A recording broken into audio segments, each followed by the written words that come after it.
Hola amigos, bienvenidos a una nueva emisión de Poliscopio, un programa en el que pretendemos escudriñar en lo político, tratar de entender el proceso político venezolano y los fenómenos que rodean la situación que vivimos actualmente en Venezuela. El profesor Ángel Oropesa se encuentra atendiendo un llamado de su alma mater, la Católica. Hoy se está llevando a cabo un evento, Soy la Católica. Él está ahí en este momento y me acompaña el día de hoy Jorge Millán. Jorge Millán es en estos momentos concejal por el municipio Libertador, representando a la Unidad Democrática, electo por Primero Justicia, si no estoy equivocado. Jorge, a pesar de su juventud, es una persona con una dilatada carrera política. Fue diputado al Congreso de la República, al Congreso, ¿no? Sí, Es decir, antes del proceso constituyente, Jorge todavía no había cumplido 30 años en ese momento y sin embargo ya había sido diputado como les dije antes, una dilatada experiencia política. Pero no lo invitamos por eso, lo invitamos porque Jorge es candidato a doctor del posgrado en Ciencia Política, del doctorado en Ciencia Política de la Universidad Simón Bolívar, y está trabajando un tema que en estos momentos es muy importante, y es si Venezuela en los últimos 15 años ha vivido o no un cambio político, y si vivió ese cambio político, de qué tipo de cambio político estamos hablando. Gracias, Jorge, por acompañarnos. No, gracias a ti, José Vicente, y bueno, muchas gracias por lo de joven, ¿no? Porque Lo comparado conmigo, profe, imagínese. Sí. Bueno, estábamos hablando, Jorge, de lo que es el cambio político, ¿no? Tú me decías en estos días, bueno, que el cambio político tenía varios niveles o varias escalas o varias derivaciones. Estábamos interesados. Yo creo que, bueno, es evidente que en Venezuela ha habido un cambio político en los últimos 15 años. Es muy evidente de un sistema bipartidista que además no fue muy largo. La gente habla del bipartidismo creyendo que tuvimos décadas de bipartidismo y resulta que es a partir del 73 donde empieza a generarse el bipartidismo con Adey Copey. Porque los 25 años, sí, inclusive menos, porque en el año 93 ya el bipartidismo es derrotado por primera vez, ¿no? Sí, es un periodo bastante corto de bipartidismo. La democracia comienza con tres partidos que suman las mayores votaciones, porque estaría URD allí, luego el proceso posterior no hay que olvidar organizaciones como la que abanderó Aular Pietri, que también llegó a tener peso importante, o incluso el movimiento electoral del pueblo en el año 68. Iba a hablar de ese, incluso Prieto Figueroa, cuando se exinde de Acción Democrática y presenta su candidatura, acumula una votación muy significativa a nivel de la presidencia, ¿no? Que hasta ese momento no se podía hablar de bipartidismo. Luego, obviamente que el proceso lleva a la polarización de dos grandes partidos, pero eso llega hasta el 88. Hasta el 88. Sí, porque o sea, electoralmente hablando, digamos, el efecto de ese proceso continúa hasta el 93, que es cuando finaliza el resultado del 88 en términos de los periodos a los cuales le correspondía ejercer ese... Es razonable decir que el primero que derrota al bipartidismo es el mismo Rafael Caldera. Sí, por supuesto. O sea, porque hay gente que puede decir que el bipartidismo muere después del 93, pero eso no es cierto, porque Caldera llega con un partido distinto. O sea, digamos que el modelo del 58 fenece en las elecciones del 98. En manos de uno de sus padres. Bueno, él lo lleva hasta el cementerio, ¿no? Podríamos decir que lo entierra Hugo Chávez Frías, pero él maneja la carroza fúnebre. Él maneja la carroza fúnebre y lleva hasta allí el proceso del modelo del 58, en el cual él aún es representante de ese modelo. Ahora, antes de entrar en el asunto del cambio, a mí me da la impresión de que el sistema que había empezado en 1958 había venido como aprendiendo, ¿no? Bueno, porque fue un sistema donde hubo un fiscal que pudo llevar a un presidente de la República al banquillo de acusados y destituirlo. Eso no significó una caída de la democracia, por el contrario, desde mi punto de vista, un fortalecimiento. Pero sin embargo, parece que el sentimiento antipartido, antipolítica en ese momento se impuso por encima de ese aprendizaje sistémico. Sí, es que yo creo que había una institucionalidad precaria, José Vicente, porque... ¿Mejor o peor que la de ahorita? No, bueno, obviamente que, o sea, podemos hablar de institucionalidad democrática, obviamente que mejor que la de ahorita, pero la institucionalidad que se venía formando para poder contener este tipo de juegos semileales o desleales de parte de actores con respecto a la democracia, era precaria. ¿En qué sentido? Por lo menos el bipartidismo, que a veces la gente habla de él como que si después de Bolívar vino el bipartidismo, y no es cierto, tuvo muy corta edad cuando nosotros evaluamos las organizaciones que eran las que representaban ese bipartidismo, eran organizaciones con baja capacidad de adaptabilidad. Sí. Bueno, veamos, tenían organizaciones que tendrían fundadas desde el 30, 40 años, 50 años, ok, a lo máximo, pero además de eso, en términos de su tránsito generacional, no se había logrado cambios en ese sentido, que es parte de las variables que por lo menos Huntington, que tú lo has estudiado mucho, te indica como mecanismo de adaptabilidad. O sea, ellos no habían pasado por un proceso. En COPEI estaba una puja entre Caldera y Eduardo Fernández.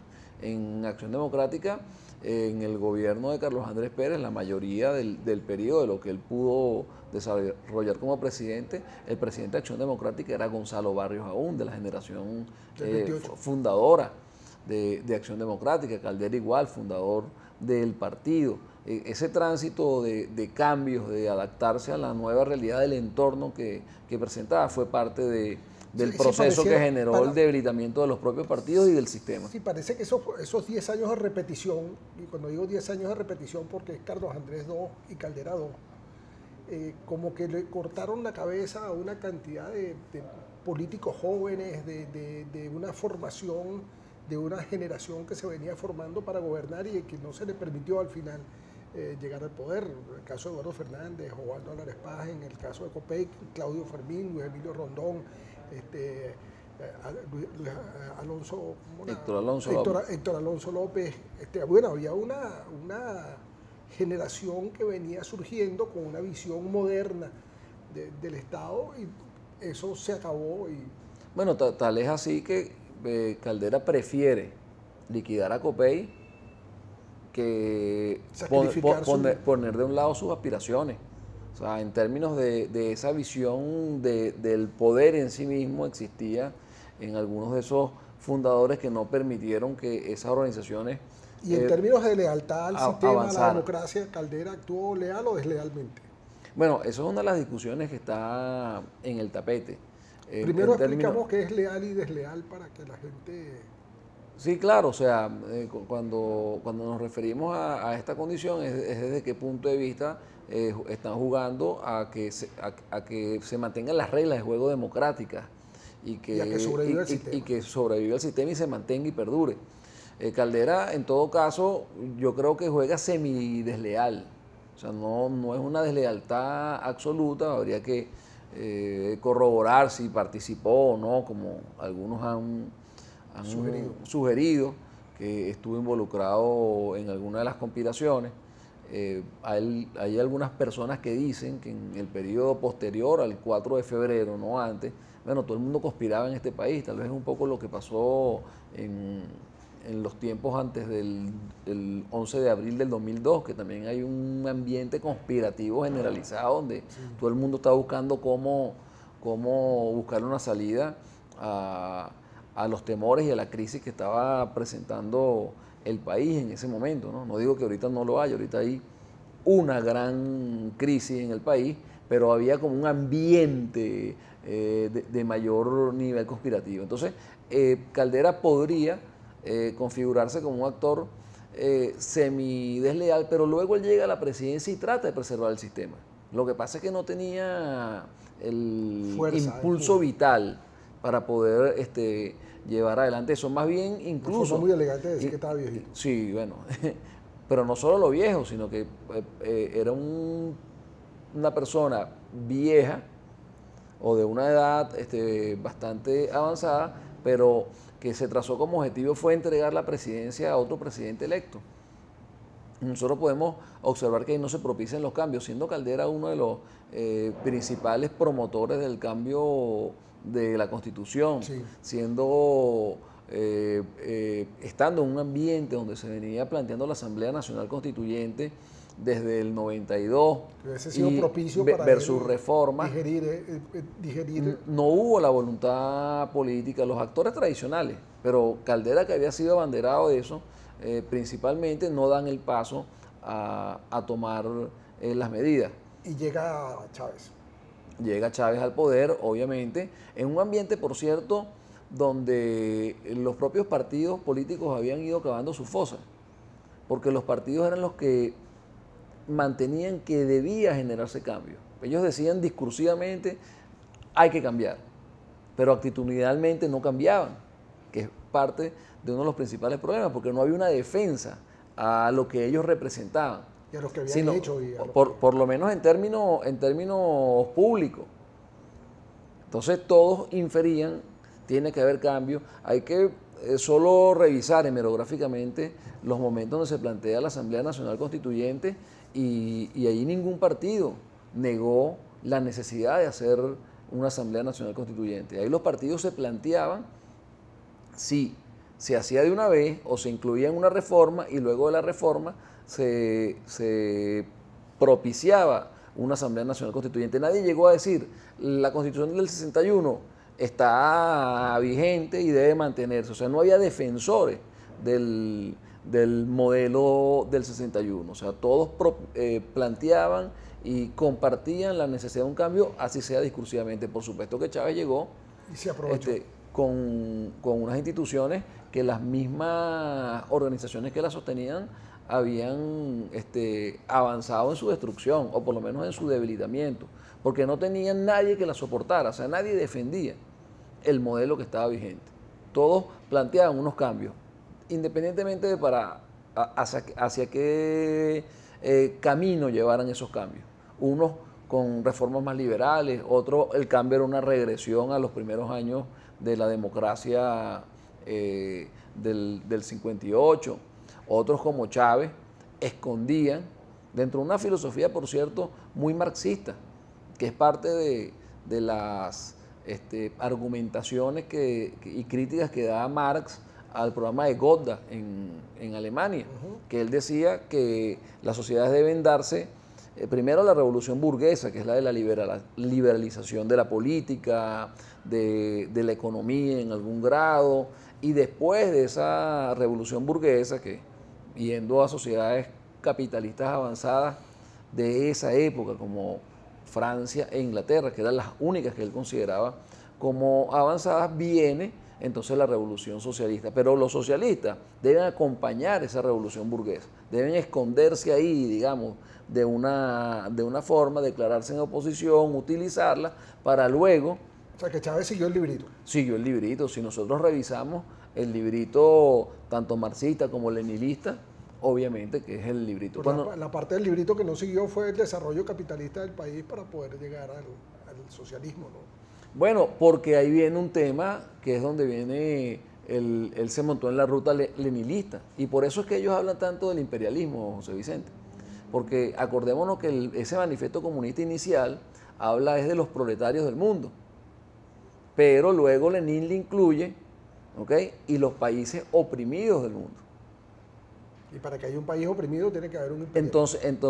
Entonces, lo que viene a cuento ahora es que el debate de socialismo-capitalismo es entre países desarrollados, capitalistas, imperialistas, y países oprimidos, subdesarrollados, no avanzados, que no progresan, porque la plusvalía o las riquezas de estos países empobrecidos se las lleva los países avanzados. Y esa es la razón por la cual Lenin puede ideológicamente explicar cómo en una sociedad como Rusia, que era atrasada para la época, que no había transitado por el capitalismo y que no había llegado a ese estadio de capitalismo avanzado que exige el marxismo para pasar al socialismo, esa es la explicación de cómo se saltan eso y pueden avanzar en dos revoluciones paralelas, que al final lo que fue en la época de Stalin un proceso de industrialización acelerado, autocrática y centralizadamente. Pero una industrialización además en manos del Estado, Sí, totalmente. sin ninguna intervención del capital privado. Sí, Mientras bueno, tanto, forzada desde el Estado.